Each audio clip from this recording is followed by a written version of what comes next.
जय जोडून या कर चरणी ठेविला माथा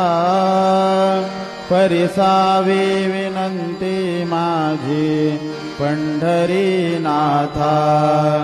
असो नसो भाव आलो तुझी आठाया कृपा दृष्टी पाहे मजकडे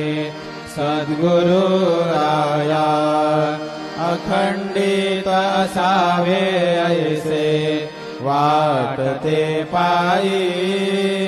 सांडोनी संकोच ठाव थोडासा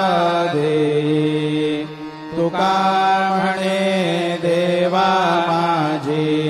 वेडी वाकुडी नामे भव पा